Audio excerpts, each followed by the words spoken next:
A Cadeia da Prece, Jesus mais perto de você. No final do capítulo 10, a partir do verso 38, diz assim: E aconteceu que, indo eles de caminho, entrou numa aldeia, e certa mulher por nome Marta o recebeu em sua casa. E tinha esta uma irmã, chamada Maria, a qual, assentando-se também aos pés de Jesus, ouvia a sua palavra. Vamos pular para João, no capítulo 11, verso 32. Diz assim: Tendo, pois, Maria chegado aonde Jesus estava, e vendo-o, lançou-se aos seus pés, dizendo: Senhor, se tu estivesses aqui, meu irmão não teria morrido. E uma terceira referência, já em seguida no capítulo 12, nós vamos encontrar, no verso 3 já, uma palavra que diz assim: Então Maria, a mesma Maria, tomando uma libra de unguento de nardo puro, de muito preço, ungiu os pés de Jesus e enxugou os seus pés com os seus cabelos, e encheu-se a casa do cheiro do unguento. Amém? Essa verdade maravilhosa da vida cristã pode ser vista de uma forma bastante forte, como nós lemos aqui. Por isso fiz questão de ler os 3 textos, né? Na vida de Maria, irmã de Marta, irmã de Lázaro, né? E ela só aparece 3 vezes no registro dos evangelhos, né? Mas em todas as 3 vezes, esta Maria está aos pés de Jesus. Isso é maravilhoso. Isso é maravilhoso. Imagine o que essa mulher há de receber na glória um dia. Porque ela esteve no melhor lugar do mundo. E porque ela esteve no melhor lugar do mundo, ela recebeu coisas que a sua irmã, no seu íntimo, teve dificuldade de receber, a Marta, não é? Então, na primeira leitura que nós fizemos, Maria está aos pés de Jesus para ouvir os seus ensinamentos. E você não tem noção, e precisa ter essa noção, do quão importante é guardar estes ensinamentos no teu coração. Não à toa o salmista cantava e escrevia: Escondi a tua palavra no porta-luva do meu carro, na gaveta da cabeceira. É isso que está escrito? Escondi a tua palavra no meu coração. Por quê? Porque tinha um propósito maior, para não pecar contra ti. Porque quando nós conhecemos a palavra, esse conhecimento evita muito tropeção na nossa vida, em todos os sentidos, não tenha dúvida disso, né? Então, Jesus estava na casa de Maria, ele costumava passar por ali, bem próximo de Jerusalém, e antes de entrar em Jerusalém, ele descansava naquela casa, né? Um churrasquinho aqui, um chimarrãozinho ali, né? Um cafezinho acolá, né? Era uma relação de amizade com esses 3 irmãos, né? Era amigo da família. E nesse episódio aqui, a irmã mais velha estava agitadona, como sempre. Eu até não critico, porque provavelmente, se Jesus entrasse na sua casa assim, fisicamente, se vocês, principalmente mulheres, e a gente homem também, eu também sou assim, você procura ajeitar o melhor para a visita, não sair mal impressionado. Imagine se o próprio Cristo entra em casa, né? Eu digo fisicamente, porque se ele não estiver na tua casa espiritualmente, nós estamos tudo lascados, né? Então ela com certeza, aquela inquietação dela de agita aqui, agita ali, arruma ali, bota a coisa lá, tira de lá, vai para o fogão e acabou o gás, né? Com certeza, a motivação maior dela era agradar Jesus. Não tenho dúvida que era agradar Jesus. Porque uma mulher, quando está a visita mais importante do universo na sua casa, fica correndo de lá para cá, Só podia ser também agradar Jesus, não é? Então, enquanto ela está fazendo essas coisas todas, a irmã mais nova dela, Maria, está onde? Assentada aos pés de Jesus. Assentada aos pés. Naquele tempo era muito comum se assentar no chão, inclusive para comer, né? Assentada aos pés de Jesus. Vamos supor que Jesus estivesse sentado num banco e ela ali no chão para ouvir, prestar atenção nos seus ensinamentos, né? A irmã mais velha fica meio injuriada com ela e ainda reclamou: Senhor, não está vendo aí como é que é as coisas? Só eu que trabalho e a minha irmã fica aí sentada aos teus pés ouvindo tua conversa, né? E Jesus, longe de repreender Maria, repreende Marta, dizendo, né? Marta, Marta, você está muito estressada, Marta. Você está muito ansiosa, Marta. Você está muito, como diz o texto bíblico, afadigada. Você está muito preocupada com muitas coisas. Entretanto, ele diz assim, é necessário uma só coisa. E Maria, sua irmã, escolheu a boa parte que não lhe será tirada jamais. Ouvir-me. Repreendeu de uma certa maneira, porque as duas estavam procurando agradar. Mas a que mais agradava, aparentemente era a que não estava fazendo nada, mas que, no entanto, estava fazendo tudo. Estava acumulando valores para a vida eterna, enquanto a outra estava preocupada com coisas. E esse é um grande problema nosso na nossa relação com Deus, principalmente na igreja. Muito pastor se perde por causa disso. Muito obreiro se perde por causa disso, porque nós damos mais importância a coisas do que aquele que reina aqui, de quem é o altar. Nós damos mais importância à obra de Deus do que ao Deus da obra.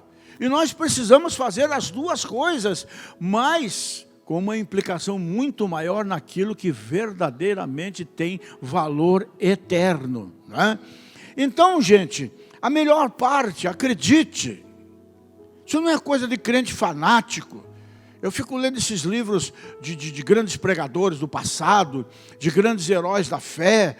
Essa gente dedicava muito do seu tempo a estar aos pés de Jesus, em oração e principalmente em meditação na palavra, na leitura de bons livros que possam levá-lo a se aprofundar no conhecimento da palavra. E isso é uma coisa que mais do que nunca nós estamos precisando fazer, porque nós já estamos vivendo aquilo que Apocalipse diz, que Jesus disse, que Paulo disse, que Pedro disse, que Timóteo disse, que nós já estamos vivendo o tempo dos falsos profetas. Nós já estamos vivendo um tempo de um evangelho de oportunidades, de facilidades, não o verdadeiro evangelho de Cristo. As pessoas hoje em todo o mundo estão direcionadas e vão para a igreja para conseguir dinheiro, carro novo, casa nova, casamento, isso, aquilo e tudo mais, cura, milagre, tudo isso legítimo, mas nada disso existe. Nada disso é verdadeiro se não for operado por Jesus. E se você não tiver conhecimento, vai ser operado por um espírito de engano e você vai acreditar que foi Deus.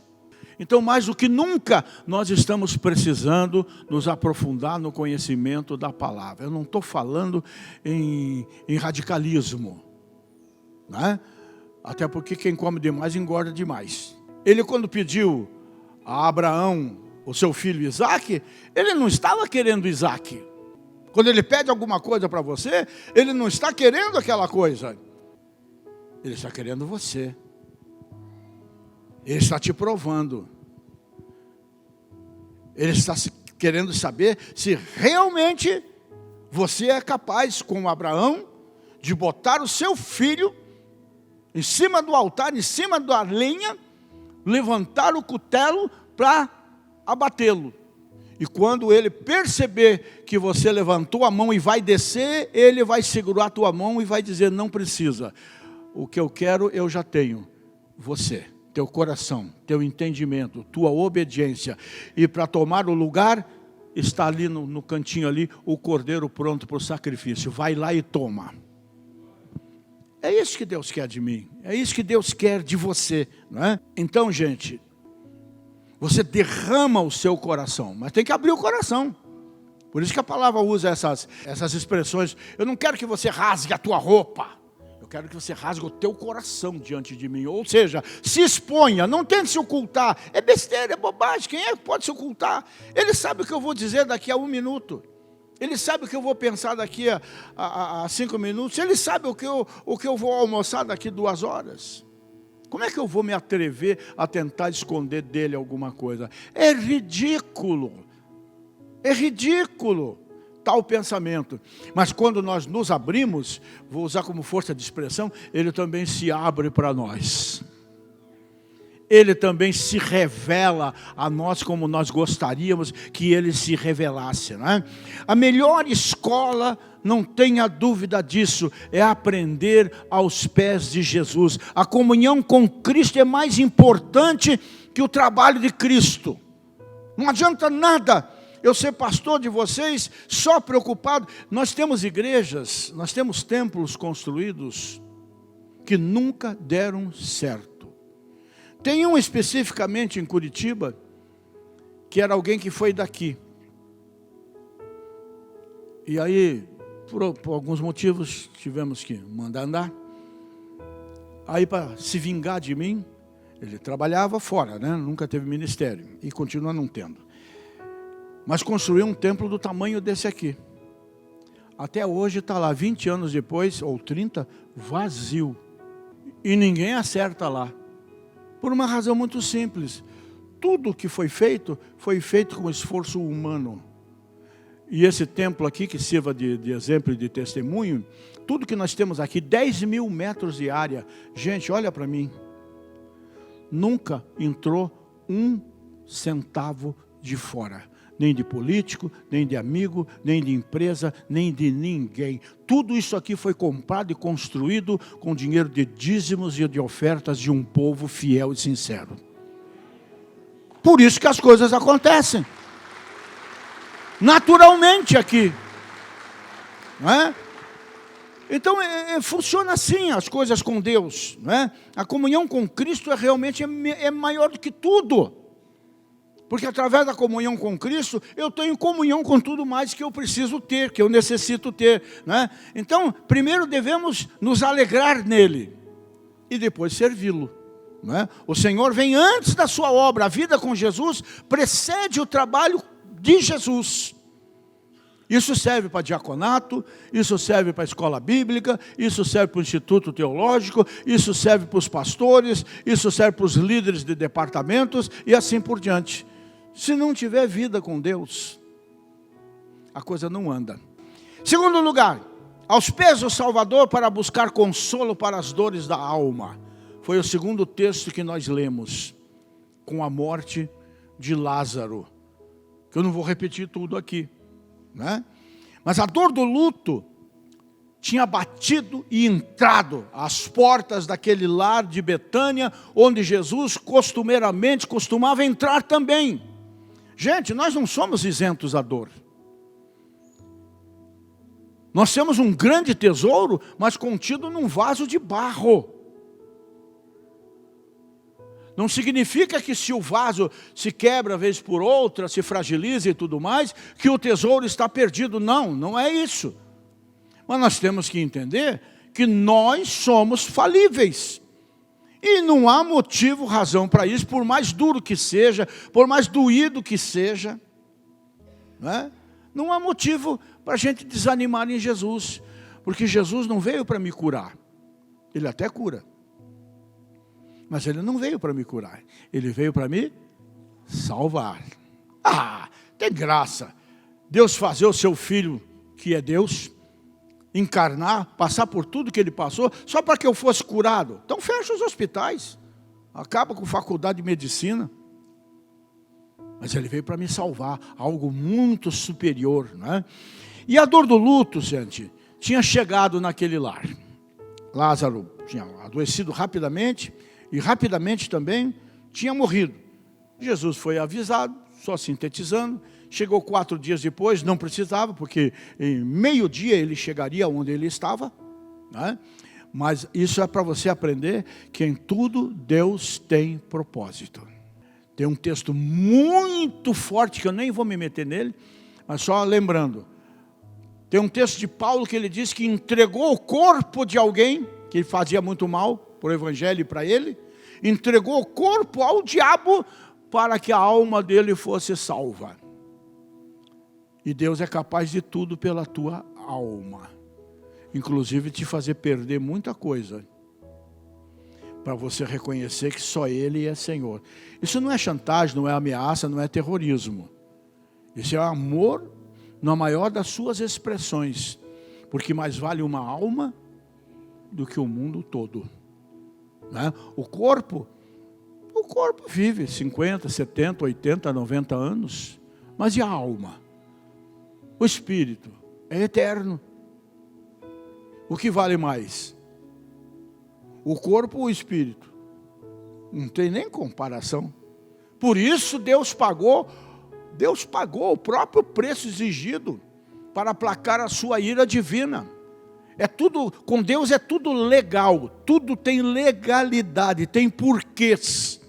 E muitas vezes tem coisas que acontecem na nossa vida que tem porquês. A gente que não quer se faz de desentendido. Por que isso está acontecendo comigo? A gente sabe, né?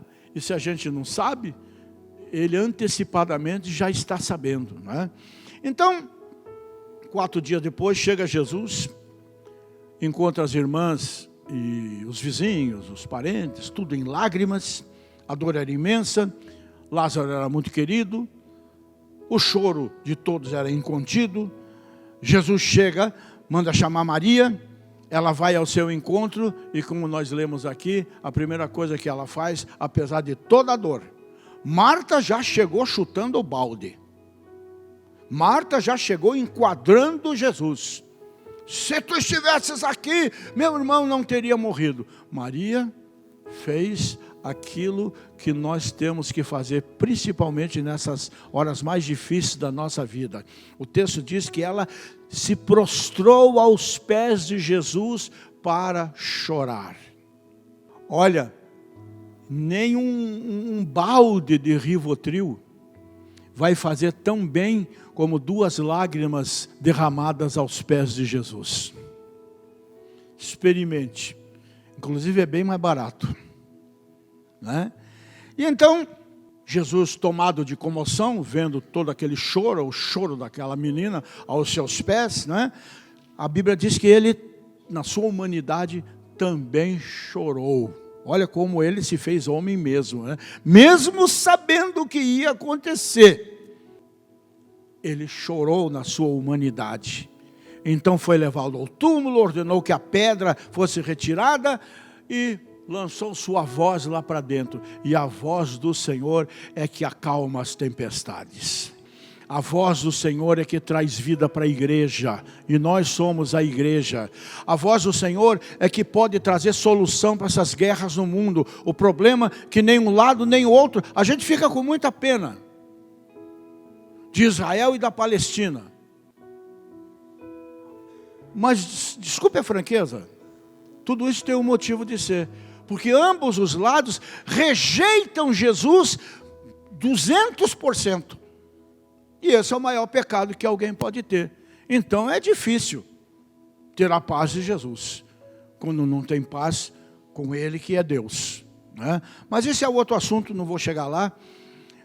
Mas então Jesus diz para ele sair. E o morto sai, tudo enrolado em panos. O morto ouve a sua voz. Meu Deus do céu, é isso que eu não consigo entender na vida de muito crente que está na igreja, principalmente os mais antigos. Até um defunto escuta a voz de Jesus, e a pessoa na igreja não consegue ouvir a voz de Jesus e não muda. Parece que está passando pela segunda morte, né? Então, gente, nós precisamos estar atentos à voz do Senhor. Porque numa manhã como esta, uma frase que a gente, se for pedir para a gente repetir, a gente nem lembra, porque tem muita coisa que é de momento assim, não é?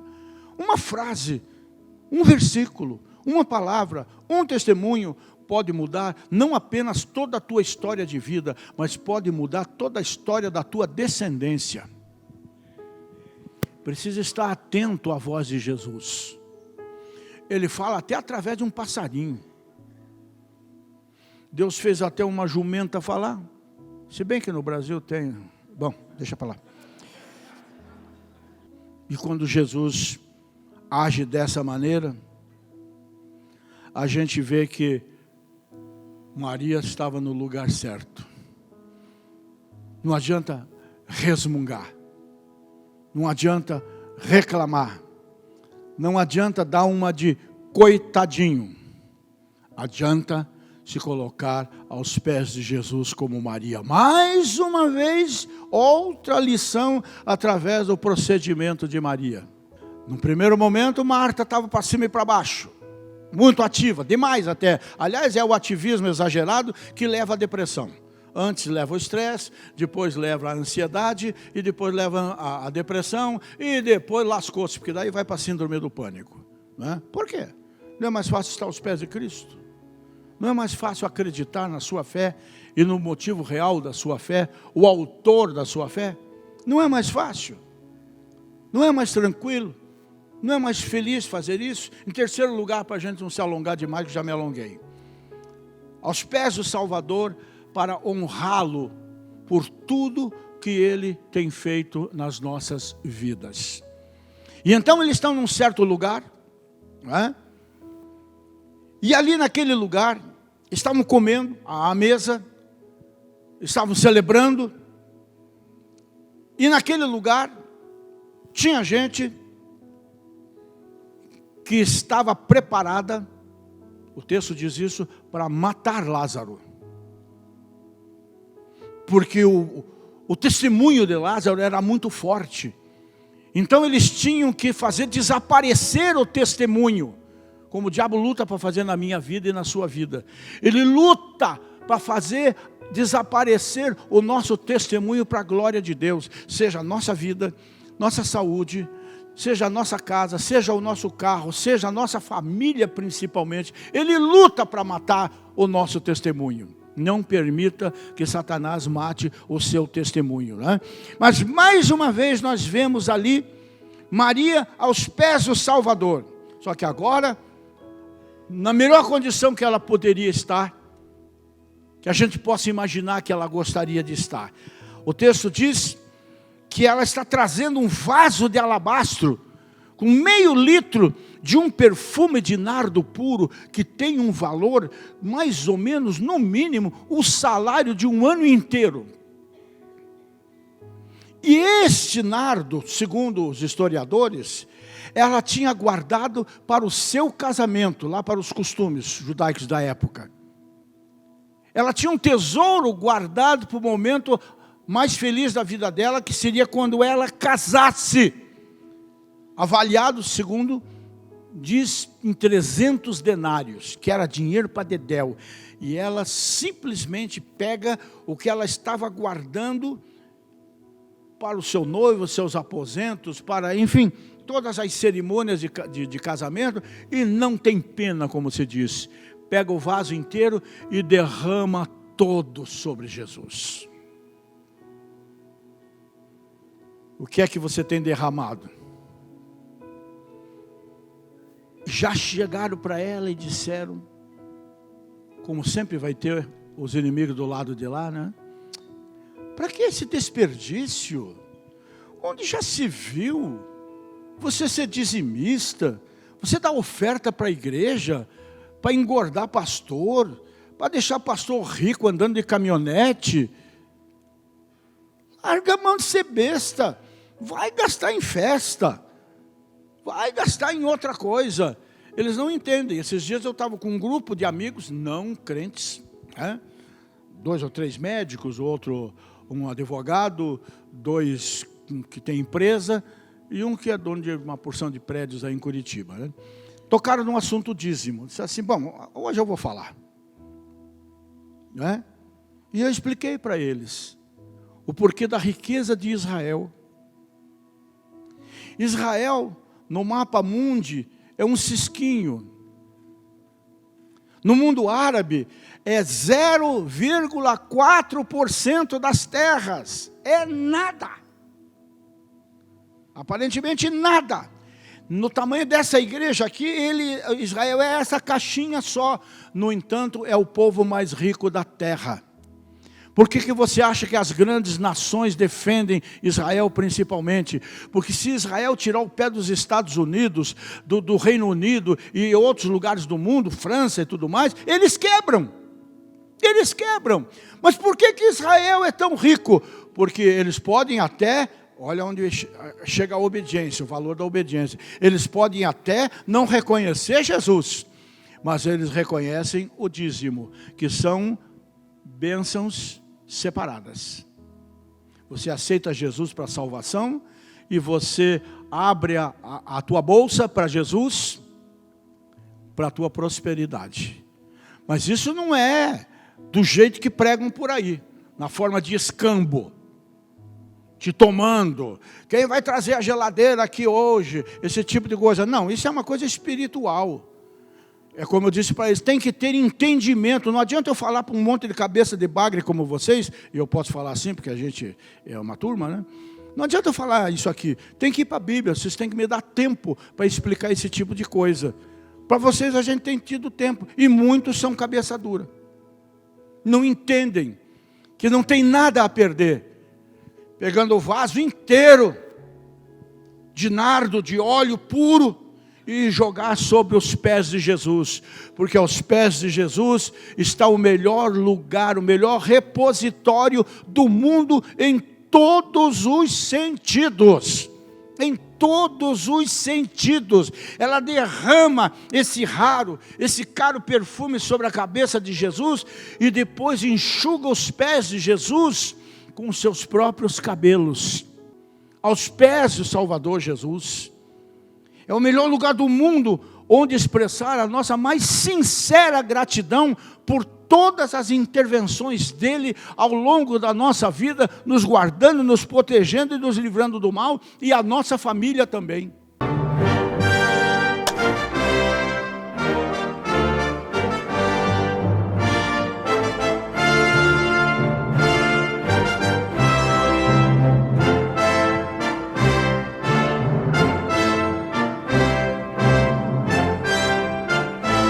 A Cadeia da Prece, Jesus mais perto de você.